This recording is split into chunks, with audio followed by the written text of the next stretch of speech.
Good evening to you all. I'm glad you all can make it to see this momentous occasion, otherwise known as the graduation of Class of 2010. Though there are only 7 students, smaller compared to any other graduating class, the pride and success each one of us brings to this ceremony far exceeds any number of graduates. I am honored to accept such a prestigious title and give great thanks to the ones who bestowed this achievement upon me. Furthermore, I'd like to give an undying appreciation to my classmates who helped make this possible in numerous ways. From their humor to their support, they were an ultimate source of pleasure and enjoyment that fueled my anticipation to look forward to yet another day of middle school. Through this speech, I will try to portray my gratitude, as well as my vision for the future for my wonderful class. I would like to describe each of my classmates as vividly as I can. As the rule goes, ladies first, I will follow and talk about my fellow classmate, Ariana Bella Hernandez. Ari is a very, very colorful person indeed. She is an outstanding cheerleader for the Morgan Hill Raiders. Her agility cannot be matched by any other graduate, and her knowledge of cheers, flips, and tricks is simply breathtaking. Ari is a very athletic and agile person. I believe that Ari has a gift for that kind of talent and should pursue it as much as possible. And who knows where it'll take her. She may become a cheerleader for a professional football team. All I know is that she'll be successful at anything she puts her mind to. The next student on my list is my fellow blonde, Stephen David Reese. David is a very outspoken kind of guy. When he sees something, there is really nothing that can stop him from making a comment on it. Usually, that can be a great thing or a bad thing. In his case, it is a great thing. One thing for sure, whenever there is something to comment on, 90% of the time, it is funny. David has a quick wit, which enables him to make something ordinary into a funny subject at a moment's notice. Other than his funny personality, he is also a gifted musician. David plays the guitar very well, and has also showed a raw talent on the drum set. Most of all, he has a heart of God. With all these different attributes, I can see him in the near future possibly making a significant change by entwining ministry and music in a whole new way. Jovan Bobby Mammon is one of the most interesting people I have met. Jovan always seems to brighten up situations. He can always find some sort of bright side in any situation. I find that an amazing gift. He also, like David, has a remarkable sense of humor. Jovan is also talented in music. He plays the guitar very well, and he also plays the piano. On top of that, he has a very intellectual mind. He has an extraordinary intellect that is a very important aspect of his characteristics. He is also easy to get along with.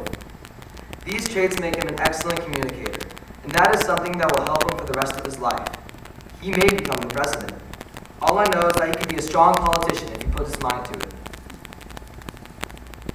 A friend to everyone, Trustin Taylor Dixon has a very exquisite mindset. The way he thinks and talks brings a peace to any type of conflict or confrontation. He is a peacemaker and can quickly make a person feel at ease.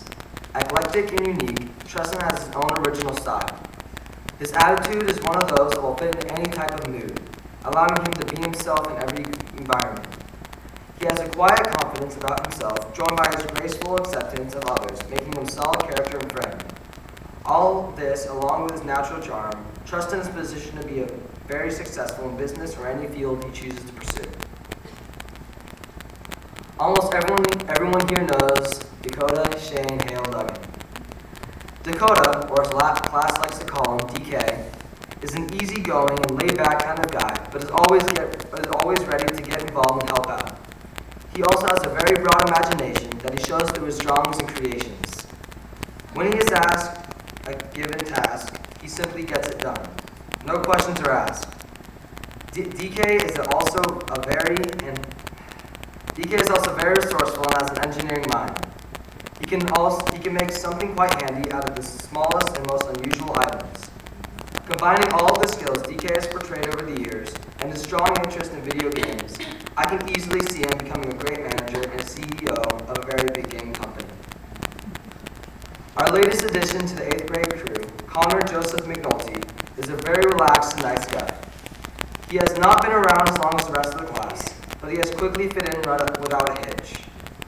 That is the technique that everyone should admire because that is not an easy job for most of us. Being able to do something like that is a gift.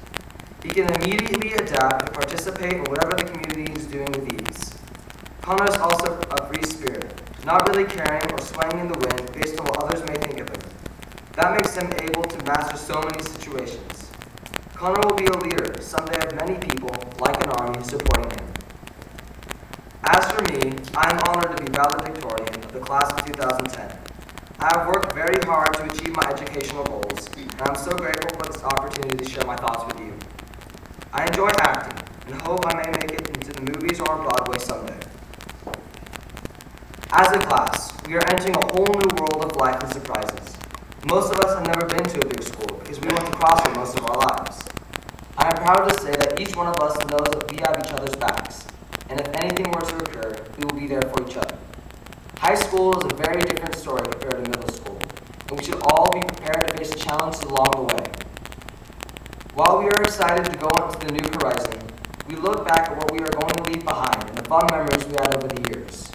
To think, these graduates have known each other for many years, and it is almost shocking to hear that we may not be seeing some of the friendly faces we have come to know ever again for reasons such as moving or going to a different school. I have both feared and anticipated this day, and as it has finally come upon us, the feelings have never been higher. As I conclude this speech, I tell you that there is a message in what I have said. As George S. Patton once said, don't tell people how to do things, tell them what to do, and let them surprise you with their results. To you, my fellow graduates, I beg you to all take something out of this speech and to hold it dearly throughout your years to come. You may have heard this many times, or this may be new to you, but all of you are special. Each one of you with different personas are able to change modern life as we know it. We all must study and master our focus in life to make a better world for our families. I want you to realize the truths I have spoken through this speech and take them not only for your personal gain, but for others as well. We must rise up and take our place in the world. I bid you all farewell, and through God, may life bring you many blessings.